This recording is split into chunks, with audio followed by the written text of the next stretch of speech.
Hi சகோஸ், எல்லாருக்கும் வணக்கம். வாங்க கதைக்குள்ளே போகலாம். ஆதி பாக்கெட்டில் துப்பாக்கியை வைத்துக்கொண்டு ஒரு வேங்கையின் கம்பீரத்தோடு வெளியே சென்ற அந்த நொடியிலிருந்து மீராவின் இதயம் ஒரு சீரான தாளத்தில் துடிக்கவே இல்லை. அவன் கொடுத்த முத்தத்தின் ஈரம் காய்வதற்குள் அவன் சொன்ன அந்த வாக்குறுதி அவளுக்குள் ஒரு மெல்லிய நடுக்கத்தை கொடுத்தது. சமையலறையில் காய்கறிகளை நறுக்கிக் கொண்டிருந்த மீராவின் கையில் இருந்த கத்தி தெரியாமல் அவள் விரலை பதம் பார்த்தது. மீரா அந்த வழியில் லேசாக கத்த அங்கே வந்த ரம்யா பதறிப்போய் அவளது கையை பிடித்தாள். ஏ மீரா, என்னடி இது? பார்த்து பண்ண மாட்டியா? ஏ ரம்யா, அதெல்லாம் ஒன்றும் இல்லை, விடு. என்ன ஒன்றும் இல்லை? இங்கே பார், பிளட் வருது. பார்த்து வேலை பார்க்க மாட்டியா? உன் கவனம் எங்கே இருக்கு? நானும் காலையிலேருந்து கவனிக்கிறேன். நீ நார்மலாகவே இல்லை, எதையோ யோசிச்சுட்டே இருக்க. என்னடி ஆச்சு உனக்கு என்று ரம்யா கேட்க மீரா கண்ணீரை துடைத்து கொண்டு, இல்லை ரம்யா, ஒன்றும் இல்லை, நான் ஓகே தான். என்ன ஓகே? எனக்கெல்லாம் புரியுது. அந்த கனவில் நடந்த விஷயத்தை நினச்சி ரொம்ப பயந்து போய் குழம்பி போயிருக்க, கரெக்டா? ரம்யா, எனக்கு என்னமோ ரொம்ப பயமாக இருக்குடி. அந்த கனவு இன்னும் என் மைண்டை விட்டு போகவே இல்லை. எனக்கு தெரியும், ஆதி சாரை சுற்றி நிறைய ஆபத்து இருக்கு. இத்தனை நாள் எனக்கு ஒன்றும் தெரியல, ஆனால் இப்போ ரொம்ப பயமாக இருக்கு. விஸ்வா சார் மூலமாக ஆதி சார் உயிருக்கு ஏதாச்சும் ஆபத்து வந்துடுமோன்னு என்று மீரா சொல்லி கொண்டிருக்க ரம்யா சிரிக்க ஆரம்பித்தாள். ஏ ரம்யா, என்ன சிரிக்கிற? நான் எவ்வளோ சீரியஸாக பேசிகிட்டு இருக்கேன். மீரா, நீ சொல்கிற விஷயத்த ஒரு குழந்தை கேட்டால் கூட இப்படி தான் சிரிக்கும் என்று கூறியவள் மீராவின் கையை சுத்தம் செய்து மறந்து போட்டாள். பிறகு அவளை ஒரு நாற்காலியில் அமர வைத்து அவளது கண்களை நேராக பார்த்தாள். சரி, இப்போ சொல்லு, உனக்கு என்ன தாண்டி பிரச்சனை? உன் மைண்டில் என்னதான் இருக்கு? இல்லை ரம்யா, எனக்கு என்னமோ விஸ்வா சார் மூலமாக ஆதி சாருக்கு ஏதோ பெரிய ஆபத்து வரும்னு தோணுது என்று அவள் கூற ரம்யாவின் முகம் சற்று மாறியது. ஏய் லூசாடி, நீ வேற ஏதாச்சும் கேட்டுற போற? இங்கே பாரு, அவங்க 2 பேர்த்த பற்றி உனக்கு என்ன தெரியும்? நீங்கள் ஒரு 6 மாதம் இருக்குமா? ஆனால் நான் இங்கே 1.5 வருஷம் கிட்ட இருக்கேன். ஆதி சார் மேலே விஸ்வா சார் வச்சிருக்கிறது வெறும் பாசம் கிடையாது, அது ஒரு வெறி. விஸ்வா சார் ஆதி சாருக்காக என்ன வேணாலும் பண்ணுவார் என்று ரம்யா கூற மீரா அமைதியாக கேட்டுக்கொண்டிருந்தாள். மீரா, உனக்கு ஒரு விஷயம் தெரியுமாடி? 1 இயருக்கு முன்னாடி ஆதி சாருக்கு ஒரு பெரிய ஆக்சிடெண்ட் ஆச்சு. அவர் ரொம்ப சீரியஸாக ஹாஸ்பிட்டல் அட்மிட் பண்ணியிருந்தாங்க. அந்த ஆக்சிடெண்ட்டில் ஆதி சாருக்கு அவ்வளோ பிளட் லாஸ் ஆச்சு. அது மட்டும் இல்லை, அவரோட பிளட் குரூப் ரொம்ப ரேர், ஈஸியாக எங்கேயும் கிடச்சிடாது. அந்த சுச்சுவேஷனில் அவருக்கு பிளட்டே கிடைக்கல. டாக்டர்ஸ் எல்லாம் கைவிட்டுட்டாங்க, ஆதி சாரை காப்பாற்ற முடியாதுன்னு. அந்த மாதிரி சுச்சுவேஷனில் விஸ்வா சார் தான் அவரோட ரத்தத்தை கொடுத்து ஆதி சாரை காப்பாற்றினாரு. ஏ ரம்யா, இதில் என்ன இருக்கு? இது நார்மலான விஷயம் தானே என்று மீரா கேட்க ரம்யா லேசாக புன்னகைத்தாள். உனக்கு தெரியாது மீரா, ஆதி சாரை ஹாஸ்பிட்டல் அட்மிட் பண்ணுறதுக்கு ஒரு 2 நாள் முன்னாடி தான் விஸ்வா சாருக்கு ஒரு பெரிய சர்ஜரி முடிஞ்சது. விஸ்வா சார் பிளட் கொடுக்குறேன்னு வந்தப்போ டாக்டர்ஸ் யாரும் அலோவ் பண்ணலை. ஏன்னா இப்போ தான் பெரிய சர்ஜரி முடிஞ்சிருக்கு, நீங்கள் பிளட் கொடுத்தா உங்கள் உயிருக்கு தான் ஆபத்துன்னு எல்லாருமே தடுத்தாங்க. ஆனால் விஸ்வா சார் யார் சொல்லி கேட்கல. அவ்வளோ ஃபோர்ஸ் பண்ணி என் உயிரே போனாலும் பரவாயில்ல, ஆதிக்கு எதுவும் ஆயிடக்கூடாதுன்னு அந்த கிரிட்டிக்கலான சுச்சுவேஷனில் கூட அவரோட பிளட்டை கொடுத்து ஆதி சாரை காப்பாற்றினாரு. நல்ல வேலை, 2 பேத்துக்கும் எதுவும் ஆகலை. ஆதி சார் உயிருக்காக தன்னோட உயிரையே அடகு வச்சவரடி விஸ்வா சார். அப்பேற்பட்ட மனுஷன் மூலமாக ஆதி சாருக்கு ஆபத்து வரும்னு நினைக்கிறேன் என்று ரம்யா கூற அந்த சம்பவத்தை கேட்க கேட்க மீராவின் கண்கள் கலங்கின. இப்போ சொல்லு, இவ்வளோ தூரம் ஒருத்தருக்காக ஒருத்தர் உயிரை கொடுக்குற துணிர் இந்த 2 பேத்துக்குள்ள எப்படி சண்டை வரும்னு நீ நினைக்கிற? விஸ்வா சார் ஆதி சாரை கொள்ளுவாரா? அது நடக்கவே நடக்காது. இந்த உலகமே எதிர்த்து நின்னாலும் விஸ்வாசர் எப்பவுமே ஆதி சாருக்கு ஒரு கவசம் மாதிரி முன்னாடி போய் நிற்பாரு. அதனால உன் மொக்க கனவெல்லாம் மூட்டை கட்டி வச்சுட்டு ஒழுங்கா நார்மலாக இரு என்று ரம்யா கூறியதை கேட்ட மீராவுக்கு இப்போதுதான் நிம்மதியாக இருந்தது. விஸ்வாவின் அந்த தியாகமும் ஆதியின் மேல் அவர் வைத்திருக்கும் அந்த அளவு கடந்த அன்பும் மீராவின் குற்ற உணர்வை சற்று குறைத்தது. கரெக்டு தாண்டி, நான் தான் தேவையில்லாமல் ஏதேதோ நினச்சி டென்ஷன் ஆகுறேன். எனக்கு தெரியும் விஸ்வாசர் நல்லவர் தானே. ஆனால் எனக்கு ஏன் அந்த மாதிரி கனவு வந்ததுன்னு எனக்கு புரியல. மீரா கனவுனா அப்படி தாண்டி இருக்கும், சுத்தமாக லாஜிக்கே இருக்காது. அதை போய் பெருசாக நினச்சிட்டு இவ்வளோ டென்ஷன் ஆகிட்டுருக்க. சரி, லக்ஷ்மி ஆண்டி வராங்க, நீ இந்த மாதிரி சேடாக உட்காந்துருக்கிறத பார்த்தா அவங்களும் டென்ஷன் ஆவாங்க. எப்பவும் போல் நார்மலாக இரு என்று கூறிவிட்டு ரம்யா அங்கிருந்து புறப்பட்டாள். சிறிது நேரம் சென்றது. ரம்யா சொன்ன அந்த உருக்கமான கதையை கேட்ட பிறகும் மீராவின் அடிமனதில் ஒரு சிறு நடுக்கம் இருந்து கொண்டே இருந்தது. விஸ்வா அவ்வளவு அன்பானவர் என்று தெரிந்தாலும் ஒருவேளை ஆதி செய்யும் வன்முறை செயல்கள் விஸ்வாவின் கோபத்தை தூண்டிவிடுமோ என்ற கவலை அவளை வாட்டியது. மதிய உணவின் போது விஸ்வா டைனிங் டேபிளில் அமர்ந்து அமைதியாக சாப்பிட்டு கொண்டிருந்தான். மீரா அவனுக்கு உணவை பரிமாறிக்கொண்டே அவனது முகத்தையே உற்று பார்த்தாள். அந்த அமைதியான முகத்திற்கு பின்னால் எவ்வளவு பெரிய ஆளுமை ஒளிந்திருக்கிறது என்று அவள் வியந்தாள். விஸ்வா தனது தட்டில் இருந்த உணவை ரசித்து சாப்பிட்டு கொண்டிருக்க மீரா அவனுக்கு தண்ணீர் ஊற்றும்போது அவளது கை லேசாக நடுங்கியது. மீரா, என்னாச்சு உனக்கு? உன் கை எப்படி நடுங்குது? நானும் கவனிக்கிறேன். உன் முகம் நார்மலாகவே இல்லையே, ரொம்ப டல்லாக இருக்க. அது ஒன்றும் இல்லை சார். உங்ககிட்ட உன்னை கேட்கலாமா? ஏதோ தப்பாக எடுத்துக்க மாட்டீங்களே என்று மீரா கேட்க விஸ்வா தனது கையை துடைத்து விட்டு நாற்காலியில் சாய்ந்து அமர்ந்தான். மீராவின் முகத்தில் இருக்கும் அந்த தயக்கத்தை பார்த்த அவனுக்கு ஒரு மெல்லிய சிரிப்பு வந்தது. என்ன மீரா, என்ன கேட்கணும்? ஒன்றும் இல்லை சார். நேற்று நைட்டு எனக்கு ஒரு கெட்ட கனவு வந்தது. என்ன கனவா? என்ன கனவு? அது உங்களுக்கும் ஆதி சாருக்கும் ஏதோ ப்ராப்ளம் நடக்கிற மாதிரி, உங்கள் 2 பேத்துக்கும் ஏதோ ஆபத்து வர மாதிரி.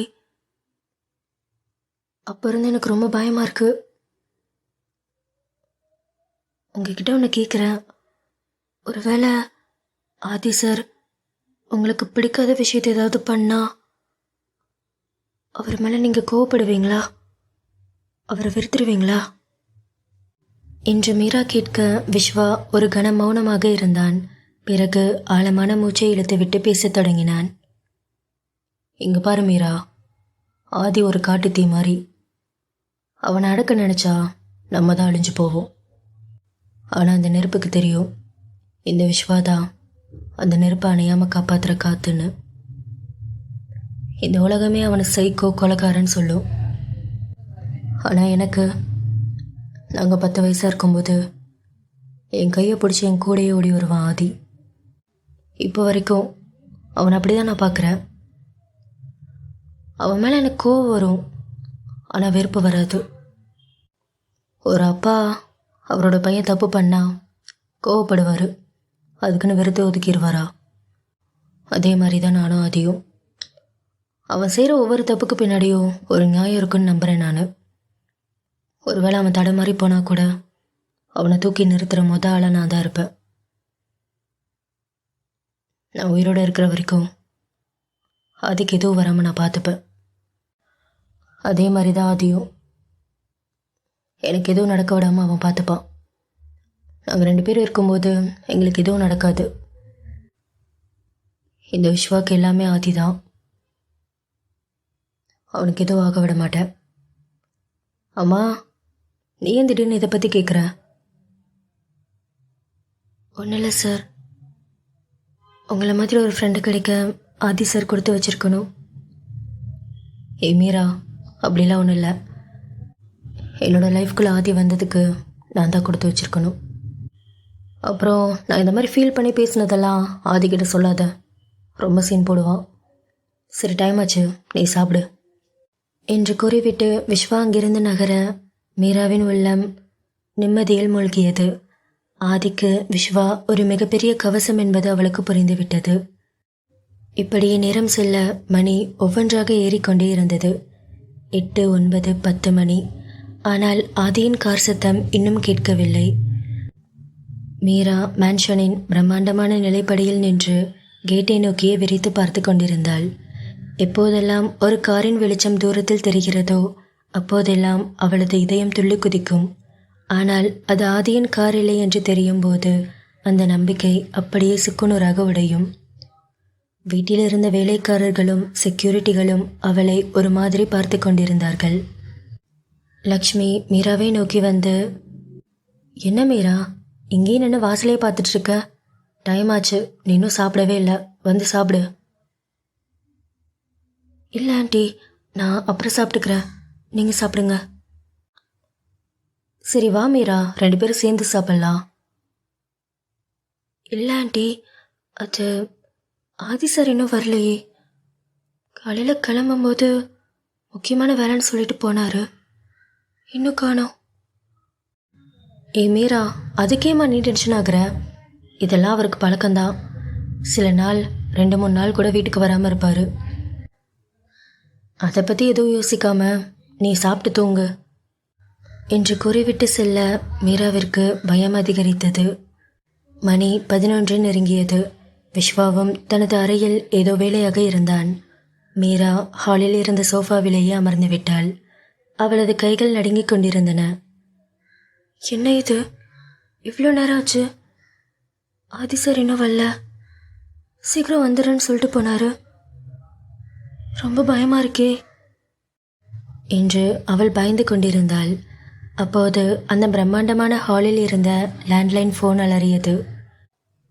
அந்த நள்ளிரவு அமைதியில் அந்த சத்தம் அந்த மேன்ஷன் முழுவதும் எதிரொலித்தது. மீரா பதறி அடித்துக்கொண்டு ஓடி சென்று ஃபோனை எடுத்தாள். ஹலோ, ஆதி சாரா என்று அவள் ஆர்வத்தில் கேட்க மறுமுனையில் ஒரு நிமிடம் மௌனம். பிறகு ஒரு பயங்கரமான சிரிப்பு சத்தம் கேட்டது. அது ஆதியின் சிரிப்பு இல்லை, அது ஒரு மிருகத்தின் கர்ஜனை போல இருந்தது. மீராவுக்கு இரத்தம் உறைந்தது. அந்த சிரிப்பு அவளை மிரட்டுவது போல தெரிந்தது. யார் நீங்க?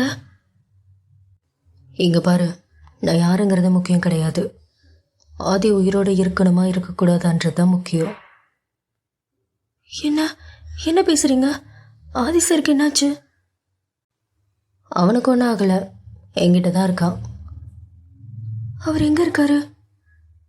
அவனா என் காலுக்கு கீழே ரத்த வெள்ளத்தில் கிடக்கான் என்று அவன் கூற மீரா அப்படியே தரையில் சரிந்து விழப்போனாள். அவளது மூச்சு நின்றது. மீரா அழுது கொண்டே, யார் நீங்க? ஆதி சாருக்கு என்னாச்சு? அவருக்கு ஒன்றும் ஆகக்கூடாது. ஓ, ஆதி சாருக்கு ஒன்றும் ஆகக்கூடாதா? ஆமாம், அவருக்கு எதுவும் ஆயிடக்கூடாது, அவரை விட்டுருங்க. இங்கே பாரு, ஆதி உனக்கு உயிரோட வேணும்னா நான் சொல்கிற இடத்துக்கு இப்போவே வா. நீ மட்டும்தான் வரணும். இந்த விஷயம் விஸ்வாவுக்கோ இல்லை ஏதோ போலீஸ்க்கோ தெரிஞ்சது, அடுத்த நிமிஷம் ஆதியோட பணத்தை தான் நீ பார்ப்ப. இல்லை, அப்படி எதுவும் பண்ணிடாதீங்க. நீங்கள் எங்கே வர சொல்கிறீங்களோ நான் வரேன். அது அந்த பழைய சிமெண்ட் ஃபேக்ட்ரிக்கு பின்னாடி ஒரு பெரிய காடு இருக்குது. இன்னும் 1/2 மணி நேரத்தில் நீ அங்கே வரணும், அதுவும் தனியாக. இல்லைனா ஆதி அந்த காட்டுக்குள்ளேயே புதைச்சிட்டு போயிட்டே இருப்பேன் என்று அவன் கூறிய அடுத்த வினாடி அந்த ஃபோன் துண்டிக்கப்பட்டது. மீராவுக்கு உலகமே இருண்டு போனது. ஒரு பக்கம் விஸ்வாசாரிடம் உதவி கேட்கலாம் என்று தோன்றியது. ஆனால் நீ மட்டும்தான் வர வேண்டும் என்ற அந்த மிரட்டல் அவளை தடுத்தது. விஸ்வா வந்தால் ஆதியை கொன்று விடுவார்கள் என்ற பயம் அவளை ஆட்கொண்டது. மீரா அழுது கொண்டே அந்த நள்ளிரவில் யாருக்கும் தெரியாமல் பின்வாசல் வழியாக வெளியே ஓடினாள். அவளது கால்கள் தரையில் படவில்லை. காதலனை காக்கப் போகும் ஒரு வெறி அவளுக்குள் துளிர்விட்டது. இருட்டான அந்த சாலையில் எதை பற்றியும் கவலைப்படாமல் ஆதி என்ற ஒற்றை பெயருக்காக அவள் மரணத்தை நோக்கி ஓடத் தொடங்கினாள். இருள் சூழ்ந்த அந்த நள்ளிரவு வானத்தில் நிலவு மேகங்களுக்கு பின்னால் ஒளிந்து கொள்ள அந்த பழைய சிமெண்ட் ஃபேக்டரிக்கு செல்லும் காடு ஒரு மரண குகையைப் போல காட்சியளித்தது. மீராவின் உடல் பயத்தில் நடுங்கினாலும் ஆதியை காப்பாற்ற வேண்டும் என்ற அந்த ஒற்றை வைராக்கியம் அவளை முன்னோக்கி தள்ளியது. மீரா அந்த அடர்ந்த காட்டிற்குள் நுழையும் போது சுற்றிலும் இருந்த ராட்சத மரங்கள் பேய்கரங்களை விரித்து நிற்பது போல அவளுக்கு தோன்றியது. அங்கிருந்த சில்வண்டுகளின் இரைச்சல் அவளது காதுகளில் ஒரு விதமான ரீங்காரத்தை ஏற்படுத்தியது. தரையெங்கும் காய்ந்து கிடந்த சருகுகள் அவள் வைக்கும் ஒவ்வொரு அடிக்கும் மடமடவென சத்தமிட்டன. அந்த அமைதியான இரவில் அந்த சத்தம் ஒரு அமானுஷமான எதிரொலியை உருவாக்கியது. அவளது கால்கள் நடுங்கின. ஆதி சார், நீங்க எங்க இருக்கீங்க என்று அவள் மனதிற்குள் கதறினாள். தூரத்தில் ஏதோ ஒரு காட்டு விலங்கின் அலறல் சத்தம் கேட்க மீரா அப்படியே ஓரிடத்தில் உறைந்து நின்றாள். இருட்டில் அவளது கண்கள் எதையாவது தேடின. ஆனால் கருப்பு நிறத்தை தவிர அங்கே வேறொன்றும் புலப்படவில்லை. அந்த மர்ம நபர் சொன்ன பழைய ஃபேக்டரியின் நிழல் உருவம் தூரத்தில் தெரிந்தது. இடிந்து போன சுவர்களும் துருப்பிடித்த இரும்பு தூண்களும் அங்கே நிலவொளியில் பயங்கரமாக தெரிந்தன. மீரா மெல்ல அடிமேல் அடி வைத்து முன்னேறினாள். அப்போது யாரோ தன்னை துரத்துவது போல ஒரு உணர்வு அவளுக்கு ஏற்பட்டது. அவள் சட்டென்று திரும்பி பார்த்தாள். யாரும் இல்லை. வெறும் மரங்களின் நிழல்கள் மட்டும் காற்றில் அசைந்து கொண்டிருந்தன. அவள் ஆதியின் பெயரை சொல்லி கத்த முயன்றாள். ஆனால் பயத்தில் அவளது குரல் வெளியே வரவில்லை. திடீரென்று அவளது பின்னால் இருந்த ஒரு புதர் பலமாக அசைந்தது. மீரா அலறுவதற்காக தனது வாயை திறந்தாள். ஆனால் அந்த அலறல் அவளது தொண்டைக்குள்ளேயே அடைக்கப்பட்டது. ஒரு வலிமையான கரடு முரடான கை மின்னல் வேகத்தில் வந்து மீராவின் வாயை பொத்தியது. அடுத்த நொடி அந்த உருவம் அவளது இடையை சுற்றி வளைத்து அப்படியே தூக்கி கொண்டு அருகில் இருந்த ஒரு பெரிய மரத்தின் பின்னால் இழுத்துச் சென்றது. மீரா தனது கைகளாலும் கால்களாலும் போராடினாள். அவளது இதயம் வெடித்துவிடும் போல துடித்தது. தன்னை தூக்கிச் செல்பவன் யார்? ஆதியை கடத்திய அந்த எதிரியா, இல்லை அமானுஷமான ஏதாவது ஒன்றா என்று அவள் குழம்பினாள். அவளது கண்களில் கண்ணீர் பாய்ந்தது. அந்த உருவம் அவளை மரத்தோடு சேர்த்து அழுத்தி பிடித்து இருந்தது. அதன் உடல் சூடு அவளது முதுகில் தகித்தது. அந்த உருவத்தின் ஒரு கை அவளது வாயை இன்னும் பலமாக அழுத்தி இருந்தது. அவளால் மூச்சு கூட விட முடியவில்லை. அந்த இருட்டில் அந்த உருவத்தின் கண்கள் மட்டும் ஆக்ரோஷமாக மின்னின. மீரா தனது கண்களை இறுக்கமாக மூடிக்கொண்டாள். தன்னை சிறைப்பிடித்திருக்கும் அந்த உருவத்தின் பிடியில் இருந்து தப்பிக்க அவள் தன் கைகளால் முரட்டுத்தனமாக போராடினாள். ஆனால் அடுத்த நொடி அவள் காதோரம் அந்த பரிச்சயமான கரகரப்பான குரல் கேட்டது. ஏய் கத்தாதடி, நான் தான் என்ற குரல் கேட்க அப்படியே மீரா உறைந்து போனாள். அந்த மனம், அந்த தகிக்கும் உடல் சூடு, அந்த அதிகாரமான குரல், அது ஆதி. ஆதி மெல்ல தன் கையை அவளது வாயிலிருந்து எடுத்தான். மீரா அதிர்ச்சியில் கண்கள் விரிய அவனை பார்த்தாள். ஆதி அந்த இருட்டிலும் ஒரு கள்ளச்சிரிப்புடன் அவளை பார்த்து கொண்டிருந்தான். அவளது பயம் இப்போது ஆக்ரோஷமாக மாறியது. மீரா ஆதியின் நெஞ்சில் தன் பிஞ்சு கைகளால் சரமாரியாக அடித்துக்கொண்டு, எதுக்கு இப்படி பண்ணீங்க? உங்களுக்கு அறிவே இல்லையா? இப்படியே பயமுறுத்துவீங்க? நான் செத்தே போயிட்டேன் தெரியுமா? ஃபோனில் அப்படி ஒரு மிரட்டல். உங்களுக்கு ஏதாவது ஆயிருமோன்னு பதறி போய் ஓடி வந்தேன். இப்படி விளையாடி இருக்கீங்க என்று அவள் அழுது கொண்டே அவனை அடிக்க, ஆதி சிரித்து கொண்டே அவளது இரு கைகளையும் பிடித்து தடுத்து அவளை அப்படியே இழுத்து தன் மார்போடு அணைத்து கொண்டான். மீரா அவனது சட்டையை பிடித்து கொண்டு அழ ஆரம்பித்தாள். அவனது இதய துடிப்பை கேட்ட பிறகுதான் அவளுக்கு தன் உயிர் உடலில் இருப்பது போன்ற உணர்வு தோன்றியது. ஆதி அவளது தலையை வருடியபடி, அல்லாதடி, நான் சும்மா விளையாட்டுக்கு தான் பண்ணேன். இங்க பாரு, இதுக்கு அப்படி அழுகிற என்று ஆதி கூற மீரா அவனை நிமிர்ந்து பார்த்தாள். அவளது கண்களில் இருந்த கண்ணீர் நிலவொளியில் மின்னியது. என்ன விளையாட்டுக்கு பண்ணீங்களா? ஒரு நிமிஷத்தில் செத்துட்டேங்க. உங்களுக்கு ஏதாவது ஆயிடுச்சுன்னு என்று மீரா கூற ஆதி அவன் கைகளால் மீராவின் முகத்தை ஏந்தியபடி, இங்க பாரு, நான் தான் சொன்னேன்ல எனக்கு எதுவும் ஆகாதுன்னு. அப்புறம் ஏன்டி இப்படி பயப்படுற? அதெல்லாம் இருக்கட்டும். ஏண்டி, உனக்கு கொஞ்சமாவது அறிவு இருக்கா? இப்படி தான் எவனாவது ஃபோன் பண்ணி ஆதியை பிடிச்சி வச்சிருக்கேன் அங்கே வா இங்கே வானா உடனே வந்துடுவியா? அதுவும் நைட் டைமில் இந்த காட்டுக்குள்ள. ஏண்டி, கொஞ்சம் கூட யோசிக்கவே மாட்டியா? என்னால் எதுவும் யோசிக்க முடியல. உங்களுக்காக தான். அந்த ஃபோனில் அந்த விஷயத்தை கேட்ட அடுத்த நிமிஷம் என் உலகமே இருட்டாயிருச்சு.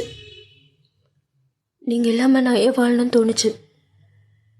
ஒன்று உங்களை காப்பாற்றணும், இல்லைனா உங்கள் கூடவே சேர்ந்து செத்து போயிடணும்.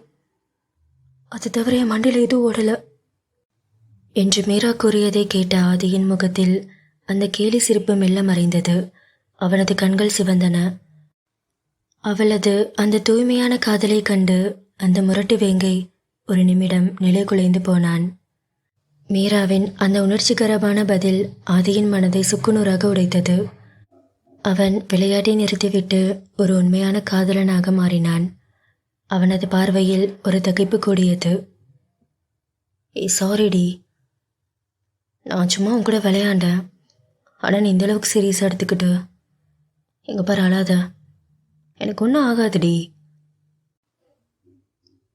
எதுக்காக இப்படி பண்ணீங்க?